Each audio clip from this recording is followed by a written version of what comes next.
안녕하세요. 키움증권 WM 부문 안숙근 부장입니다. 2025년 3월 21일 금요일 기준 안숙근 의 뉴욕 증시 브리핑, 대한민국 대표 미국 주식 투자 정보 플랫폼 채널K 글로벌에서 전해드립니다.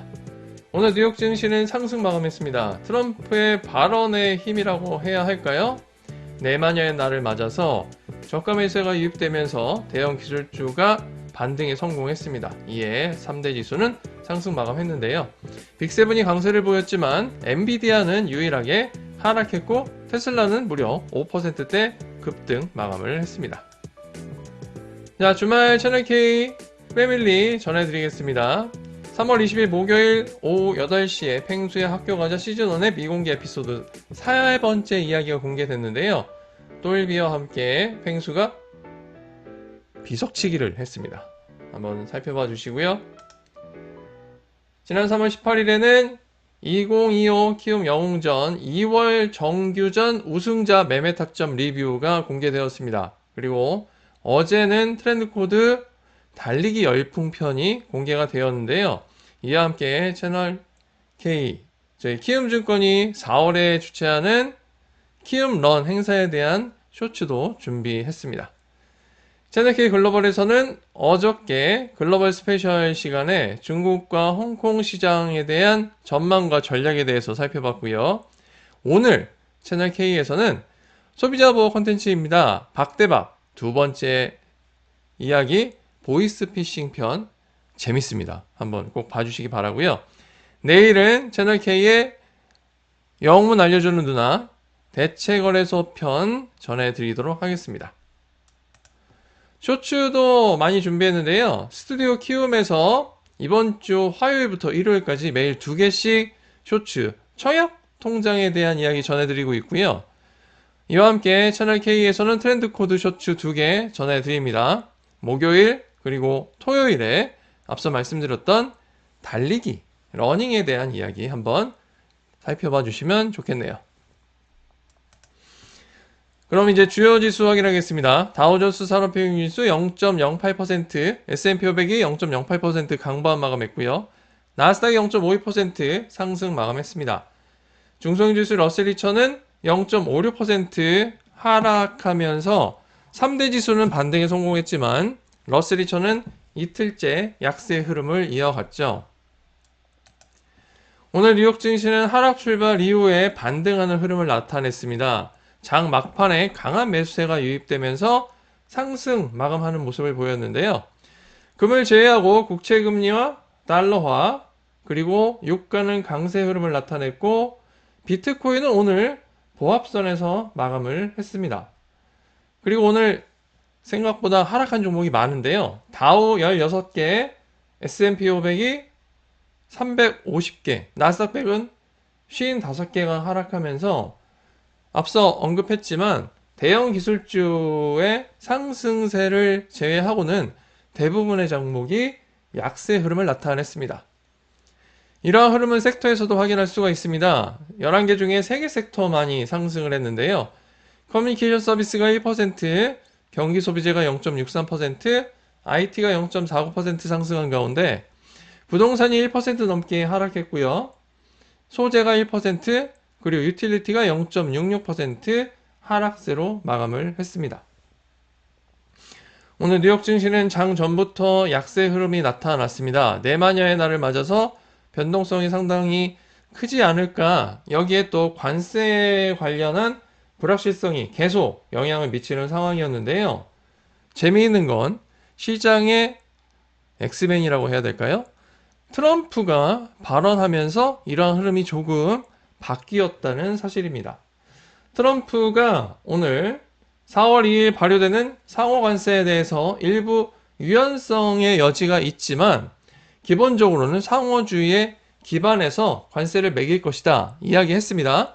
그냥 듣기에는 상호주의에 입각해서 상호관세 상당히 강하게 적용하겠다 이렇게 들리는데요.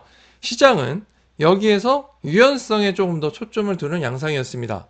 트럼프가 역시 유연성을 가지고 대응할 가능성이 있구나 라는 일종의 기대감이 전해지면서 저가 매수세가 대형 기술주를 중심으로 유입이 되었습니다.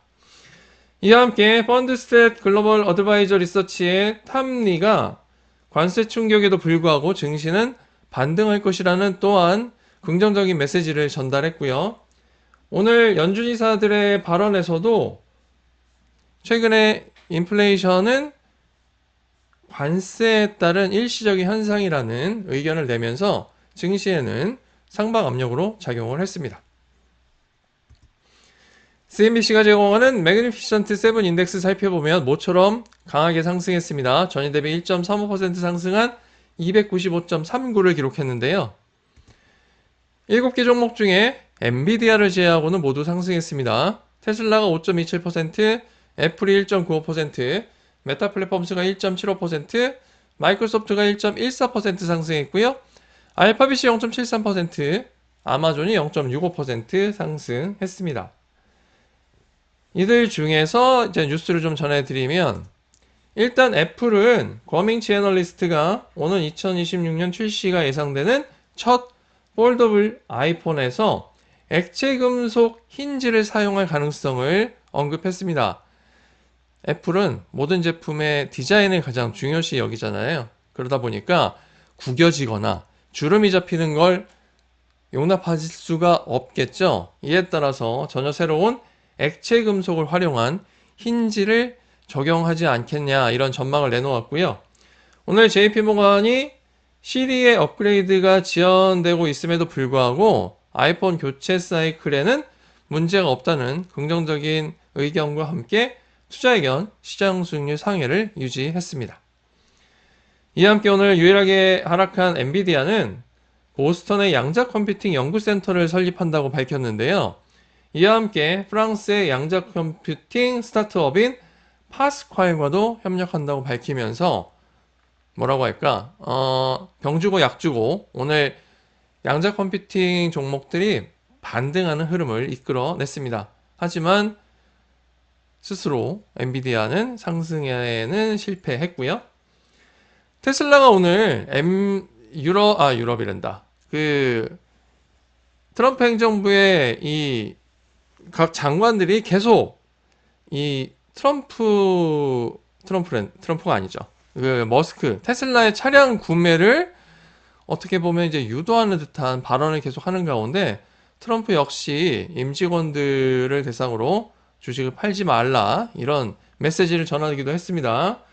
모건 스탠리가 그리고 오늘 투자 의견을 제시했는데요. 인도네스가 부진할 것으로 전망되는 가운데에서도 AI 중심의 복합 플랫폼 기업으로 전환하는 과도기에 있다, 이렇게 평가하면서 투자 의견 비중 확대를 유지하고 목표 주가는 소폭 하향 조정했습니다. 430달러에서 410달러로 하향 조정했습니다만 긍정적인 시그널을 주면서 오늘도 주가가 급등하는 양상을 나타냈고요. 3일째 반등세 나타났습니다.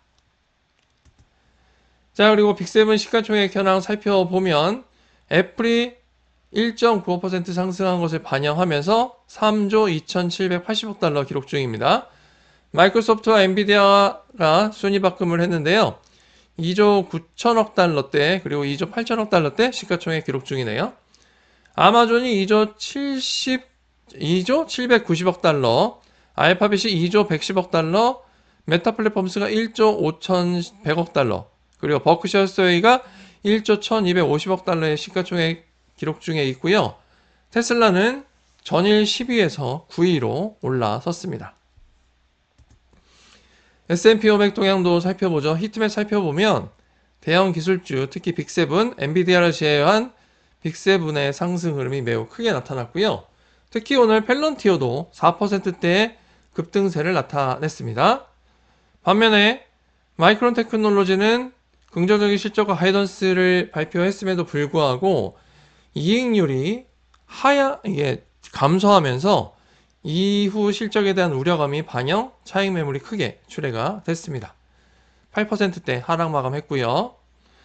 주요 내용 뒤에서 또 전해드리죠. 넷플릭스도 긍정적인 투자 의견에 1%가량 상승 마감했습니다.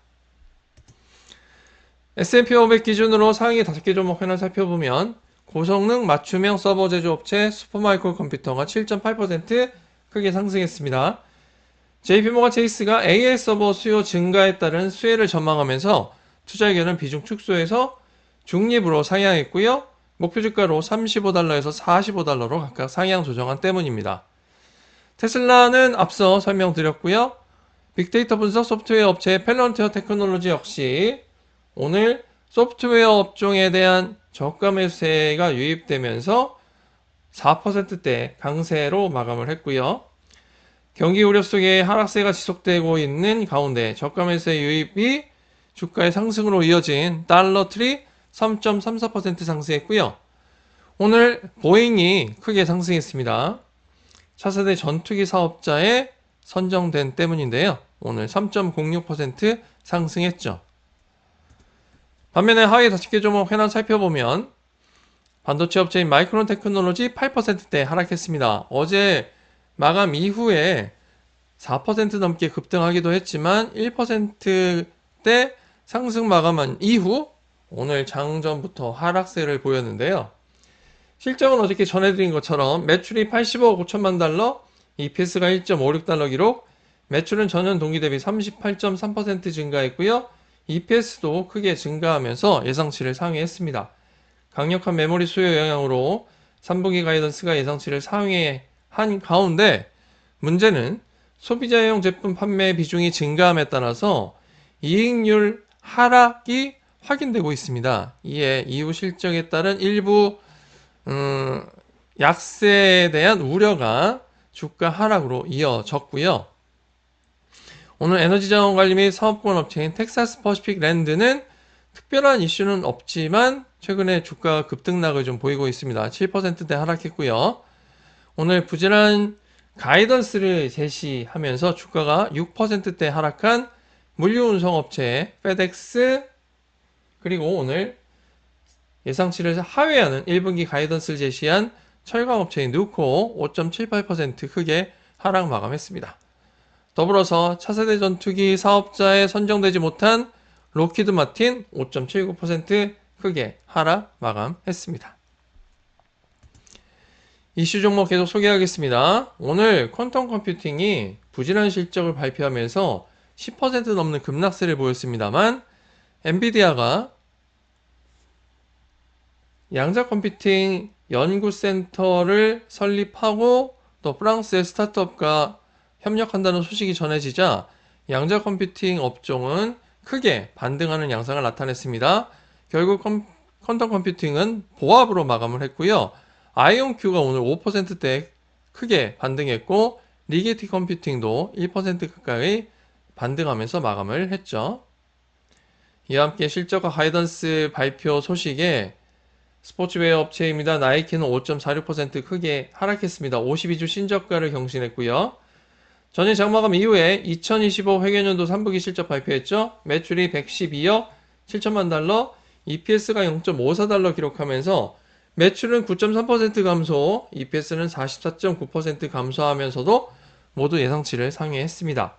긍정적인 실적에도 불구하고 4분기 매출이 두 자릿수로 감소할 전망을 전하면서 주가가 크게 하락했고요. 반면에 골드만삭스는 투자 의견 매수를 유지했습니다. 그리고 오늘 긍정적인 실적과 시장 약세 속 부진한 가이던스를 제시한 주택건설업체 레나가 4%대 하락했고요. 마찬가지로 긍정적인 실적에도 부진한 가이던스 제시한 크루즈 여행 업체인 카니발은 1.23% 하락 마감을 했습니다. 자, 그리고 오늘 투자 의견과 목표 주가 상향 속에 노르웨이전 크루즈라인 홀딩스는 이번 주에 벌써 두 차례나 투자 의견과 목표 주가 상향으로 주가가 상승하는 흐름을 나타냈는데요. 오늘 1.54% 상승했습니다. 모건스탠리가 순항 비용 완화와 이와 또 최근의 주가 하락으로 매력적인 진입 기회가 형성되었다, 이렇게 평가하면서 투자 의견을 비중 축소해서 보유로 상향했고요. 목표 주가는 소폭 하향했습니다. 27달러에서 22달러로 하향 조정하면서 오늘 주가는 1.5% 넘게 상승했고요. 골드만삭스가 매력적인 밸류에이션이라고 평가하면서 투자 의견을 중립에서 매수로 상향하고 목표 주가는 260달러 제시한 의료장비 업체 다나와가 0.53% 상승했습니다. 그리고 JP모건 등 최근의 주가 하락이 저가 매수의 기회라고 언급하고 있는 라이브네이션 엔터테인먼트 라이브 공연 기획 업체죠. 오늘 0.75% 상승 마감했습니다. 마지막으로 주요 ETF 전해드리겠습니다. 글로벌 주식시장에 투자하는 ETF 중에는 인도 주식시장에 투자하는 ETF INDA가 1.4% 상승 마감했습니다. 어저께 아시아 증시에서 인도 증시가 가장 돋보이는 모습을 보였고요. 중국 증시는 하락세를 보였습니다. 주요 산업에 투자하는 ETF 중에는 블록체인 관련 기업에 투자하는 ETF BLOK가 0.68% 상승했고요. 통화 환율에 투자하는 ETF 중에 미 달러화 인덱스에 투자하는 ETF죠. UUP가 0.32% 상승 마감했습니다. 매일 아침 7시 30분 채널K 글로벌에서 전해드립니다. 안석훈의 뉴욕 주식 브리핑 오늘도 편안하고 건강하게 보내시고요. 내일은 뉴욕 증시 주간 정리 시간으로 다시 인사드리겠습니다. 고맙습니다.